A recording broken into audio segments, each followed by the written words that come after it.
최근 반도체, 석유 제품 등 주력 품목의 수출이 호조를 보이면서 무역 수지가 12개월 연속 흑자를 기록하는 등 우리나라 경제 성장률을 높이고 있고 물가 상승률도 둔화 흐름을 보이며 차츰 안정세를 찾아가고 있습니다.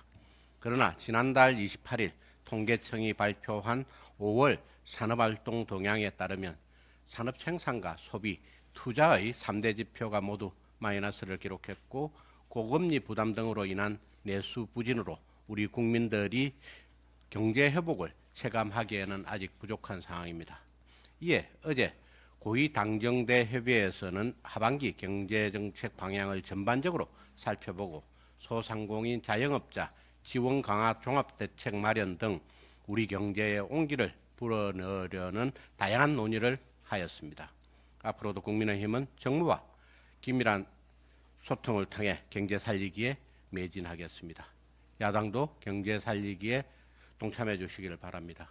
전국민 25만 원 민생 회복 지원금 같은 밑빠진 독 물붓기식 돈풀기 정책에 집착할 것이 아니라 우리 경제의 회복을 돕고 근본 체질을 개선해 나가는 정책에 힘을 보태 주시기 바랍니다. 더불어민주당이 또다시 방통위원장 탄핵 카드를 꺼내들었습니다. 지난해 12월 구체적인 위법 사실이 없는데도 이동관 당시 방통위원장을 탄핵하려 들더니 이번에는 방통위 2인 체제를 문제 삼으면서 김홍일 위원장을 탄핵하겠다고 합니다. 툭하면 탄핵하겠다는 민주당, 이쯤 되면 중병에 걸려도 단단히 걸렸다고 해도 간이 아닐 것입니다. 탄핵 추진 사유로 방통위가 2인만으로 의사를 진행하고 의결해 위법이라 했는데 현행 2인 체제가 된 것은 민주당 때문입니다.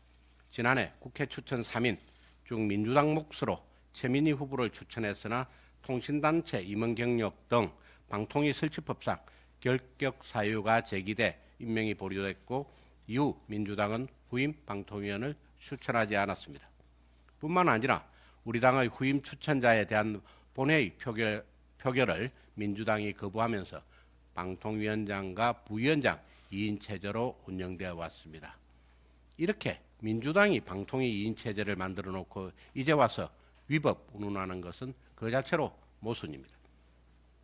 물론 방통위 2인 체제가 위법인 것도 아닙니다.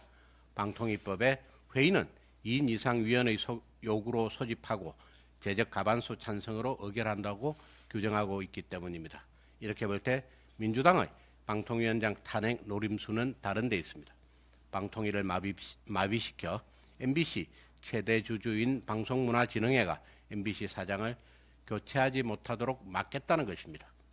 방송 장악을 위한 습관성 탄핵병에 빠진 민주당은 대호각성하고 지금이라도 입법 권력 남용을 중단하시기 바랍니다.